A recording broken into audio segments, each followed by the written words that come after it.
हुगली जिले के पांडुआ थाना क्षेत्र के शिवराय गांव में चौंकाने वाली घटना सामने आई है, जिसने पुलिस की भूमिका पर गंभीर सवाल खड़े कर दिए।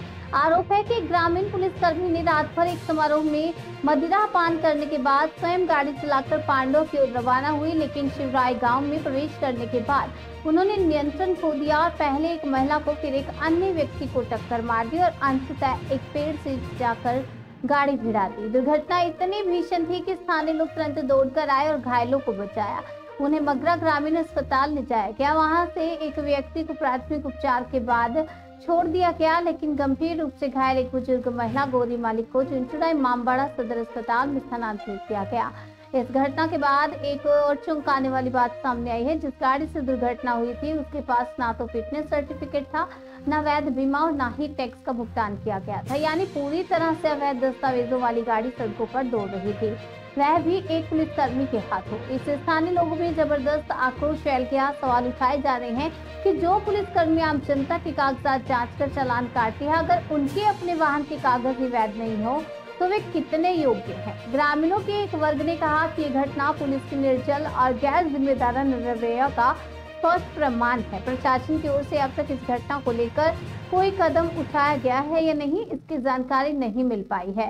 हालांकि स्थानीय लोगों की मांग है कि दोषी पुलिसकर्मी के खिलाफ कड़ी सजा दी जाए, उसका लाइसेंस रद्द किया जाए और उसके खिलाफ कानूनी कार्रवाई की जाए।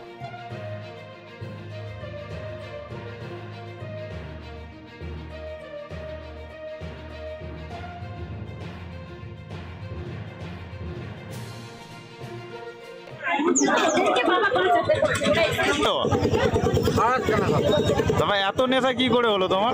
নিয়ে এসে চাপা দিয়ে টাঙ্গাচ্ছিলাম, ওখানে খাচ্ছিলে। তোমাদের মতো লোক যদি এরকম করে রাস্তায়, তাহলে তো হয়েই গেল। বাকি লোক কি করবে?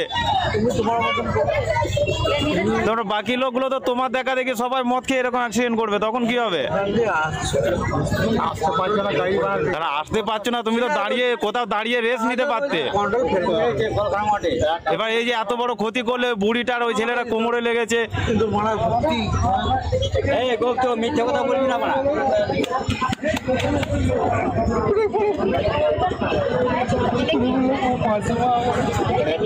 তুমি একাই ছিলে? টাকাটা বড় কথা না, কিরকম আছে সেটা ব্যাপার। তুমি একাই ছিলে গাড়িতে? গৌতম দা, তুমি একাই ছিলে গাড়িতে? একাই ছিলে? আরো ছিল?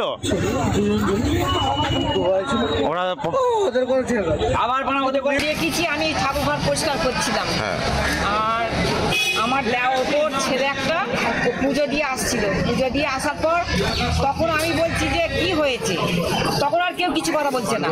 তবে কাছে এসে দেখলাম যে অ্যাক্সিডেন্ট করেছে, পড়েছিল আমার যা পড়ে থেকে, তবে তো বাড়ির পাশে তখন ওরা তুললো। ওইটাই দেখেছি। কিসে অ্যাক্সিডেন্ট হয়েছে? ওই যে গাড়িটা, পুলিশের গাড়িটা। পুলিশে চালাচ্ছিল? ওই পুলিশই তো? হ্যাঁ, ওই পুলিশই। কি দেখলেন? মদ খেয়েছিল ছেলেটা? হ্যাঁ, ও মদ খেয়েছিল। কি এখন আপনার যার অ্যাক্সিডেন্ট সিরিয়াস কন্ডিশন, তার কি কেমন অবস্থা এখন দেখছেন? অবস্থা খুব একটা ভালো নয়। চুচুড়া হাসপাতালে নিয়ে এসেছেন। মোট কতজনকে অ্যাক্সিডেন্ট করেছে তাও টোটাল? কতজনকে? দুজনকে। আর তিনজন ছিল, তাদের ঘরে আমরা দেখি তারা পালিয়ে গেছে।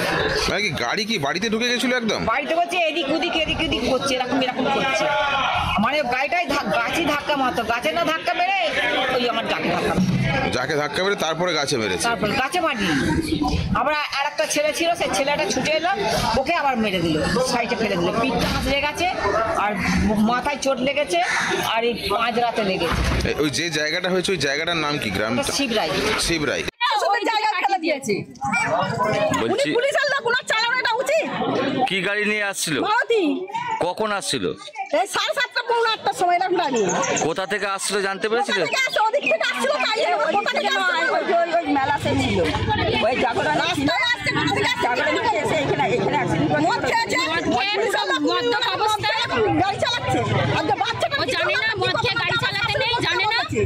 আপনার শাশুড়িকে মেরেছে গাড়িতে ধাক্কা, আর একজন কাকে মেরেছে? আপনার দেওরকে মেরেছে। আপনার শাশুড়ি কি নাম? বাচ্চাটা ছিটকে ফেলে দিয়ে। আর দেওরের কি নাম? আচ্ছা। ফাংশন ছিল, তো ফাংশনে গিয়ে অতিরিক্ত মদ্যপান করেছে। তো কে করেছিল মধ্যে? এটা তোমার যে গাড়িটা অ্যাক্সিডেন্ট করেছে, ঠিক আছে, গৌতম দাস, ওই দাসপুরে না সিভিলের কাজ করে তোমার গৌতম দাস। তো ও প্রচুর মদ খেয়েছিল। তো প্রথমে একটা রাস্তার ধারে, ঠিক আছে, তো আমার প্রথমে আমার বাবাকে, ঠিক আছে, আর একটা ছোটো বাচ্চা ছিল ভাগনাকে, মানে ভাগনাকে সরিয়ে নিয়েছে যে জোরে তার বাবাকে ধাক্কা মেরে, তারপরে আমার একটা ঠাকুমাকে ধাক্কা